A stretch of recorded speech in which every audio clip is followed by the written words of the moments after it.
ధర్మస్థల వ్యూహం కాంగ్రెస్కి బెడిసి కొట్టింది. ఇప్పుడు అసలు నిజాలు వన్ బై వన్ వెలుగులోకి వస్తున్నాయి. ఎస్డిపిఐ, పిఎఫ్ఐ వీళ్ళిద్దరే ఈ కథంతా నడిపించింది.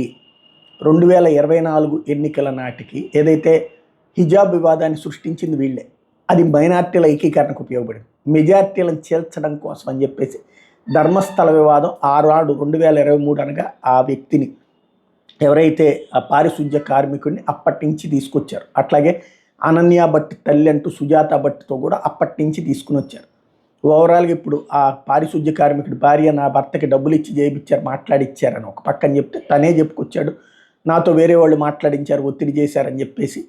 అలాగే ఇప్పుడు అనన్య భట్ తల్లినని చెప్పిన నాకు అసలు బిడ్డలే లేరు, మా తాత ముత్తాతల నాటి ఆస్తి ధర్మస్థలకి జమ అయ్యింది కాబట్టి అది నీకు తిరిగి రావాలంటే ఈ మాటలు చెప్పాలన్నారు, 2003లో నాకు బిడ్డ ఉందని చెప్పేసి మిస్ అయిందని చెప్పాలన్నారు అంటూ ఆమె బయటకు వచ్చి చెప్పింది. ఈ నేపథ్యంలో ఎవరు అన్నటువంటిది దర్యాప్తు జరుపుతున్నటువంటి వేళ ఒకటి ఆ పారిశుద్ధ్య కార్మికుడిని అరెస్ట్ చేశారు. మరి సుజాత భట్ని అరెస్ట్ చేస్తారలే తెలీదు. హిందువులు ఈ నేపథ్యంలో ఏకీకృతమయ్యారు.